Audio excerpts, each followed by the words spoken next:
Dunia kembali terguncang. Jet tempur Israel disebut sengaja menargetkan kamar seorang dokter Palestina. Direktur Rumah Sakit Indonesia di Gaza, Marwan Al-Sultan, hingga tewas seketika. Di sisi lain, Vladimir Putin menelpon Donald Trump dan mengancam Rusia tidak akan menyerah di Ukraina. Rabu 2 Juli 2025, langit Gaza kembali memerah oleh suara dentuman bom. Jet tempur F-16 milik Israel meluncurkan rudal yang menghantam rumah Dr. Marwan Al-Sultan. Namun yang mengejutkan, rudal itu langsung menghantam kamar tidur sang dokter. Lubna Al-Sultan, putri korban, memberikan kesaksian. Rudal F-16 menargetkan kamarnya, tempat dia berada.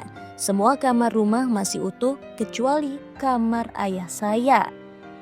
Serangan ini menewaskan Marwan Al-Sultan, dokter yang selama ini dikenal berdedikasi penuh pada kemanusiaan dan pasien Gaza.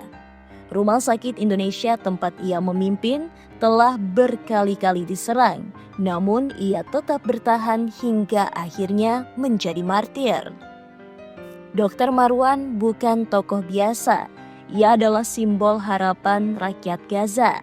Sebagai Direktur Rumah Sakit Indonesia di Gaza Utara, ia bekerja tanpa kenal lelah selama bertahun-tahun, termasuk saat agresi besar Israel tahun 2023. Meski fasilitas minim dan ancaman bom datang setiap hari, ia tetap berada di garis depan menyelamatkan nyawa. Pembunuhan ini sontak memicu kecaman internasional. Pemerintah Indonesia dan organisasi kemanusiaan menuntut Israel dihukum atas tindakan brutal tersebut.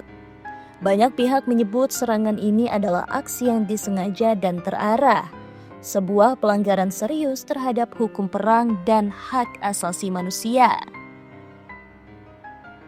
Di tengah ketegangan Timur Tengah, dunia juga menyaksikan babak baru dari konflik Ukraina.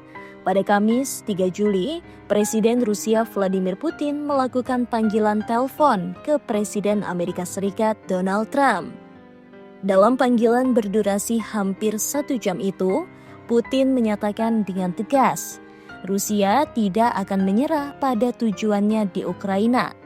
Kami akan menghapus akar penyebab konflik ini, tegas Yuri Usakov, ajudan Kremlin. Pernyataan ini muncul di tengah kebuntuan diplomatik antara Moskow, Kiev, dan Washington. Trump dikabarkan mulai frustasi karena upaya damai Amerika Serikat tak kunjung membuahkan hasil. Dari Gaza hingga Kiev, dari ruang operasi hingga meja perundingan, dunia hari ini berada di persimpangan yang mengerikan. Israel terus mengabaikan hukum internasional, sementara Rusia bersumpah akan mencapai kemenangan di Ukraina. Perang dan diplomasi saling berbenturan.